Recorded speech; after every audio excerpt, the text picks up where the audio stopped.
Hello there people. Are you having trouble making some popcorns happen in Vanguard? Well, I'm the Gaming Scientist, and in this video, I'm going to show you the best things to do to get this challenge. If you get value out of this video, please like and subscribe down below. Helps me out, and I hope to help you out later with more challenge videos I upload. But you came here to see how to make some movie snacks, so let's get into it. First thing is that your guns aren't really going to do anything to help you for this, so just put on whatever you feel comfortable with. Your perks though will change a lot. I'll put on Armory, Forward Intel, and Demolition. If you use Armory with the ammo crate, it will let you keep on refilling your lethals, so you can have 24 every life. 24.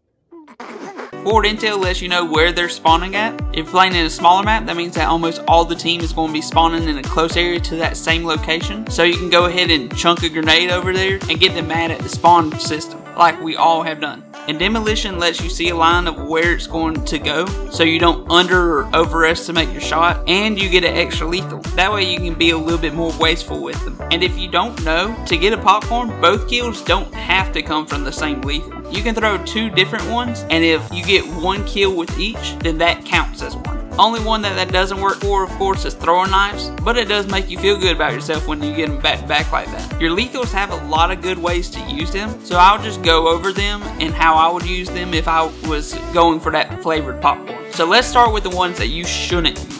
The Gunham, I think that's how you say it, is definitely a no-go. This is me playing hardcore, which according to the private match says that it's 30% of your normal health. And I'm literally throwing it at these guys' bodies, and they aren't dying from just one. It's going to take two of these to get a kill from it. And even then, both are going to have to hit at their feet. Another terrible one is the Incendiary Bomb. Normally, something that would torch the enemy would be great, because if someone dies from the initial impact, and then someone else walks through the fire and dies, that would count as a popcorn. But it was complained about so much that they had to nerf it to the point where it's completely unusable. Even in hardcore, they would have to stand in it just for you to get a kill in it because of how weak they made it. So that you can still use this trick with the fire to get a popcorn, I would either use a thermite or a Molotov. Molotovs will kill anybody just from it breaking on the ground near them, so you don't have to worry about the first person getting away. Also, the range of the fire spreads the biggest out of the three, but you can still slide through it if you haven't taken damage yet. I normally prefer thermite because it's literally just shooting it, because it barely drops at all from throwing it. And it seems like the fire itself does a little bit more damage. It's almost impossible to get through in hardcore without dying. For either one of these options, there are two strategies. Either you throw it at the path that is popular, and hopefully they'll run through it thinking they have enough health but they don't, or you throw it at the objective while the other team's trying to capture it. Don't just throw it across the map and pray it hits two people.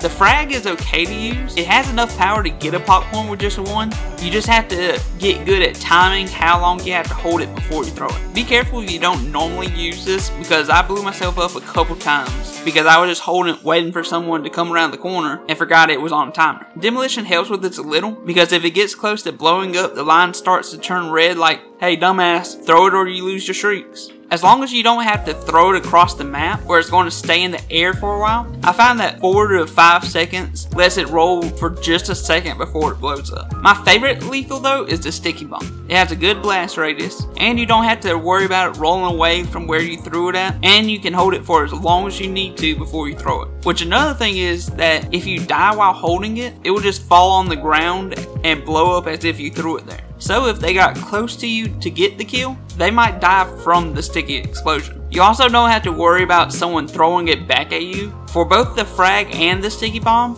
I'll be throwing it at either the objective or a room where you know people are in. Unlike Fire Leathals, where I would throw it at the entrance, I would throw this in the middle of the room. That way it's harder to get behind something to protect yourself. The last one that you could use is the Demolition Charge. But if you're going to use this one, you're probably going to have to change a couple things. First is that the Demolition perk actually hurts you with this, because you have to throw both so that you can blow them up. So you're either going to miss your chance to kill them, or end up dying before you hit the detonator. So I would actually change that perk to survival training, that way it's harder for people to mess with you with a flash or something. And then leave it at the objective that you currently control, and wait for someone to start capture. If you play it enough, you can kind of tell when there are two people on it based off of how fast they're capturing it. For your tactical, I would use a stun no matter which one you're going with. When you get hit by the stun, it makes you slower. That's going to make it harder for them to get away from your lethal if you throw it after. You could say that gas makes it hard to get away too, but the stun is a quick thing that someone coming into that same room isn't going to know what happened unless they heard it. The gas shows everybody that something's about to happen and don't walk into this area. Stuns can slow down these people that were in that place and let you get people trying to leave their spawn or something not knowing they just got stunned. For kill streaks, go with everything UAV. You know, your intel, spy plane, and local informants. You need to know the general direction at least of where to throw a bomb. If you can't normally get local informants, put an airdrop on. That way you need 4 less kills and you still get a chance at a UAV type kill streak. So let's get into the game.